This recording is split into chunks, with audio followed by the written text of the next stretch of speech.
Please like the video and share it so that it reaches many more people and you get sawaba, or rewards from Allah.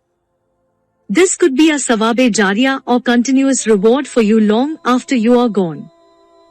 Witr Prayer. Volume 2, Book 16, number 105. Narrated by Ibn Umar. Once a person asked Allah's Apostle about the night prayer. Allah's Apostle replied, "The night prayer is offered as 2 rakat followed by 2 rakat and so on, and if anyone is afraid of the approaching dawn, Fajr prayer, he should pray 1 rakah, and this will be a witr for all the rakat which he has prayed before." Nafi told that Abdullah bin Umar used to say taslim between the first 2 rakat and the third, odd one in the witr prayer, when he wanted to attend to a certain matter, during that interval between the rakat. Volume 2, Book 16, number 106. Narrated by Ibn Abbas. Once I passed the night in the house of Maimuna, his aunt. I slept across the bed while Allah's Apostle and his wife slept lengthwise. The Prophet slept till midnight or nearly so and woke up rubbing his face and recited 10 verses from Surah Al-Imran. Allah's Apostle went towards a leather skin and performed ablution in the most perfect way and then stood for the prayer. I did the same and stood beside him. The Prophet put his right hand on my head, twisted my ear and then prayed 2 rakat 5 times and then ended his prayer with witr. He laid down till the muadhin came, then he stood up and offered 2 rakat, sunnah of Fajr prayer, and then went out and offered the Fajr prayer. Volume 2, Book 16, number 107. Narrated by Abdullah bin Umar.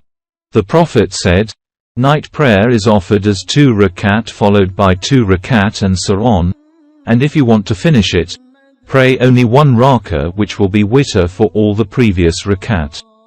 Al-Qasim said, "Since we attained the age of puberty we have seen some people offering a 3 rakat prayer as witr and all that is permissible.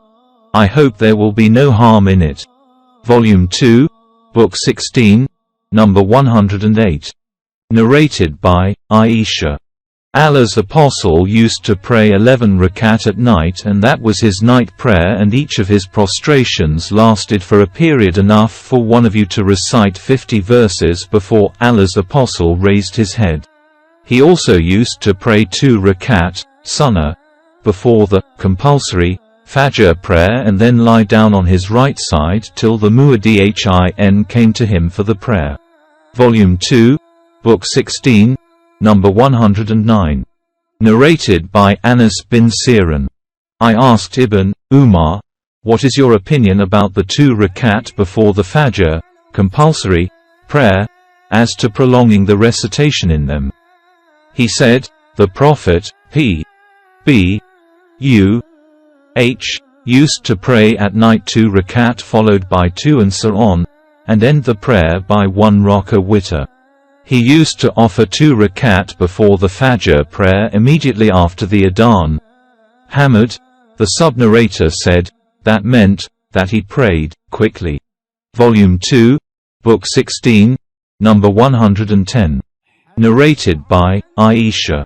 Allah's Apostle offered witr prayer at different nights at various hours extending from the Isha prayer up to the last hour of the night.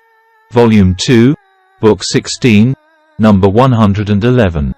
Narrated by Aisha. The Prophet, P.B.U.H., used to offer his night prayer while I was sleeping across in his bed. Whenever he intended to offer the witr prayer, he used to wake me up and I would offer the witr prayer too. Volume 2, Book 16, number 112. Narrated by Abdullah bin Umar. The Prophet, P.B.U.H., said, "Make es your last prayer at night." Volume 2, Book 16, number 113. Narrated by Said bin Yasser. I was going to Mecca in the company of Abdullah bin Umar, and when I apprehended the approaching dawn, I dismounted and offered the witr prayer and then joined him. Abdullah bin Umar said, "Where have you been?" I replied, "I apprehended the approaching dawns, so I dismounted and prayed the Witr prayer." Abdullah said, "Isn't it sufficient for you to follow the good example of Allah's apostle?" I replied, "Yes, by Allah." He said, "Allah's apostle used to pray Witr on the back of the camel, while on a journey." Volume 2, Book 16, number 114. Narrated by Ibn Umar. The Prophet used to offer nawafil prayers on his rahila mount, facing its direction by signals, but not the compulsory prayer. He also used to pray Witr on his mount, rahila. Volume 2, Book 16, number 115. Narrated by Muhammad bin Sirin. Anas was asked, "Did the Prophet recite Qanut in the Fajr prayer?" Anas replied in the affirmative. He was further asked, "Did he recite Qanut before bowing?" Anas replied, "He recited Qanut after bowing for some time, for 1 month." Volume 2, Book 16, number 116.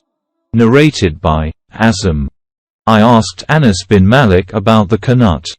Anas replied, "Definitely it was recited."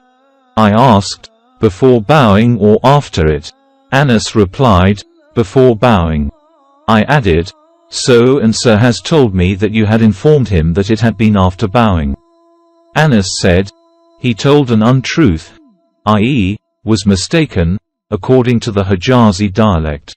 Allah's apostle recited Qanut after bowing for a period of 1 month." Anas added, "The Prophet sent about 70 men, who knew the Quran by heart, towards the pagans of Najd, who were less than they in number, and there was a peace treaty between them and Allah's apostles. But the pagans broke the treaty and killed the 70 men. So Allah's apostle recited Qanut for a period of 1 month, asking Allah to punish them." Volume 2, Book 16, number 117. Narrated by Anas bin Malik. The Prophet recited Qanut for 1 month, in the Fajr prayer, asking Allah to punish the tribes of Ral and Darqwan. Volume 2, Book 16, number 118. Narrated by Anas. The Qanut used to be recited in the Maghrib and the Fajr prayers. أشهد أن